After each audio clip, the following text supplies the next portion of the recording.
You don't try the depth of the river with both feet. I like to think the same about performance marketing.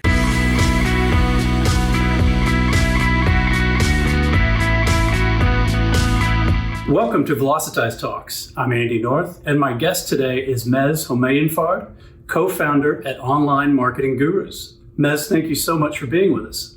Lovely to be with you guys. Tell us a little bit about Online Marketing Gurus. I love the initials, the OMG, and tell us about what sets it apart from so many digital marketing agencies in the market today. Thank you so much. So, mate, Online Marketing Guru is actually a business one of my best friends and I co-founded about 8 years ago.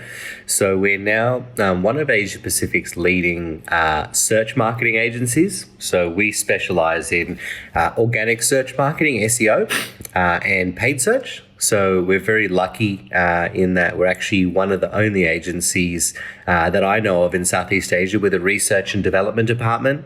So we build our own tools, we do our own testing, which really gives us the X factor against, most of the agencies within the region. Your company has created something called organic search marketing. What is it and how are you using it with your clients? Organic search marketing is the combination between technical SEO, authority and PR building for websites, so naturally building up the domain rating, and also really good technical SEO and technical reviews of the website. So organic search marketing is the combination of all of these three.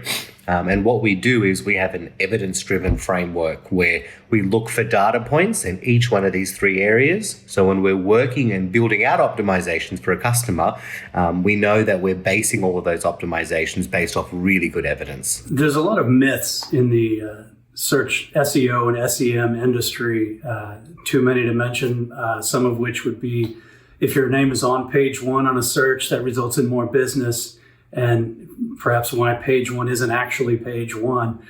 Tell us a little bit about some of the myths you encounter and how you help your clients work through those. Yeah, it's a really great question. And unfortunately, SEO is one of those areas, as you said, that's got a lot of myths. And really one of the major ones that I've seen, there's a huge misconception in, and particularly around how a lot of the industry messaging works is, you have to get to page one of Google. But in reality, getting to page one is extremely important. But, as of 2020, the top spot within organic, including the featured snippets, only gets anywhere between 23 and 30% of clicks. Whereas, in fact, if you look at, positions 9 or 10, we're talking about a 2 to 3% maybe click-through rate. So we're talking almost a tenth of the traffic. So, particularly now given, how much more knowledge graph, inclusions there are within the search engine, it's so important not only to rank on the first page, but to rank within those top 2 to 3 spots.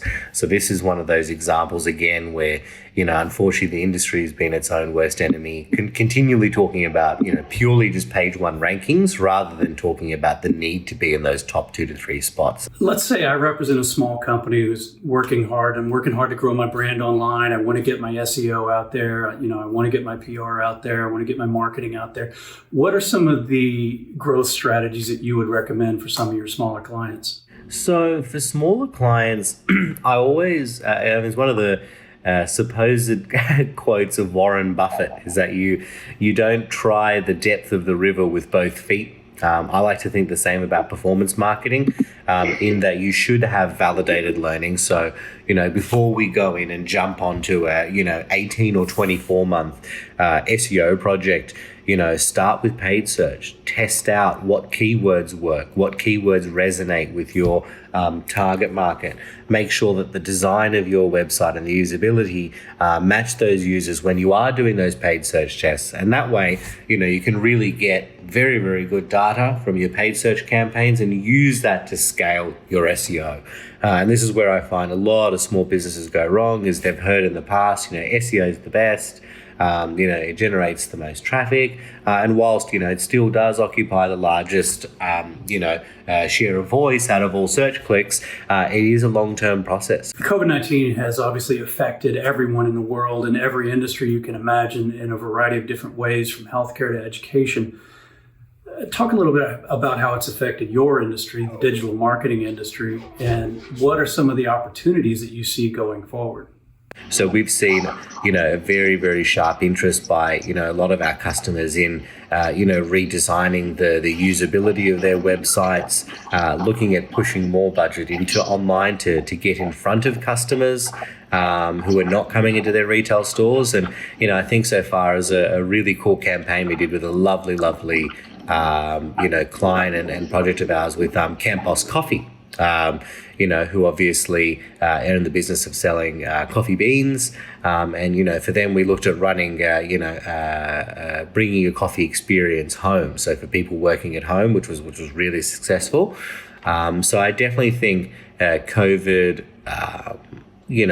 has given a very, unfortunately, I would say a opportunity and a push for businesses to revolutionize. Obviously, unfortunately, a very morbid and sad way, given there's so much death and destruction from this bloody virus. But definitely, I can see that it has changed businesses and industries completely in varying degrees, and especially ours included, because we're in the business of helping businesses get in front of their customers, and in 2020 that's changed, as we all know, drastically. Absolutely. Speaking about digital marketing, one of the questions we always like to ask our digital marketers is, if there was one thing about digital marketing that you could change, what would it be? For me, I would consider that to be, regulation and education. So I just find our industry, unfortunately, is so unregulated. So you get so many, it's almost like the self-help, type of industry where you don't really need a lot of, I would say, really formalized education or accreditation to get into our industry. And it's actually a huge science. There's a huge data science behind what we do. I think insofar as working with some of the guys within our OMG lab, so our research and development department, and some of the stuff these guys do is insanity, like, natural language reporting, so automated language building. We're building tools, and these are guys who are educated software developers, SEO specialists, and this is where I just see that there needs to be a better degree of, even if it's not government regulation, self-regulation within our industry, and accreditation to make sure that the quality and the consistency of what our industry pumps out is better and increased, in my opinion, anyways. You make a good point. So many disciplines have now been brought into marketing.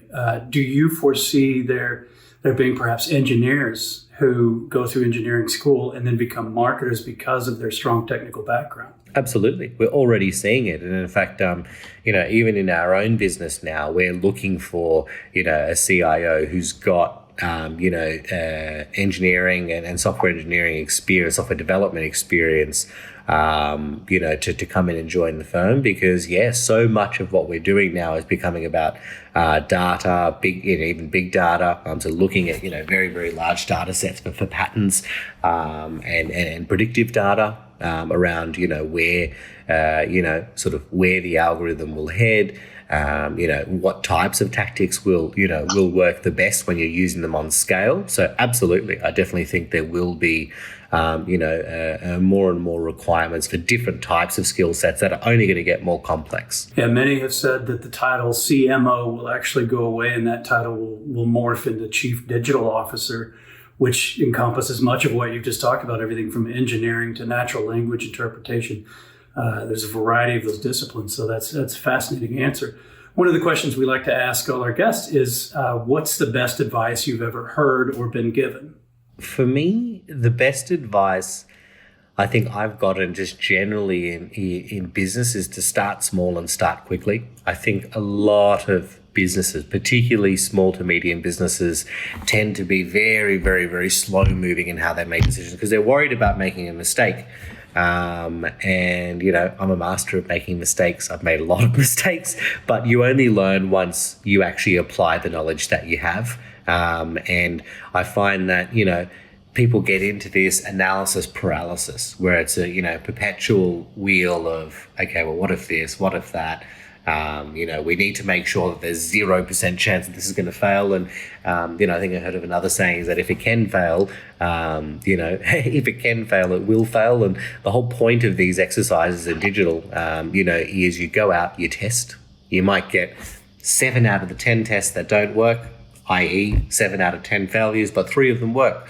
And then we go and we work on those 3. And then we go and do another 7 based off those 3. And out of those new 7, we have another 3 that works. And now we've got 6. And you keep scaling and you keep going. Is there a book, a blog, or a podcast that you're reading or watching right now that you'd like to share with our viewers?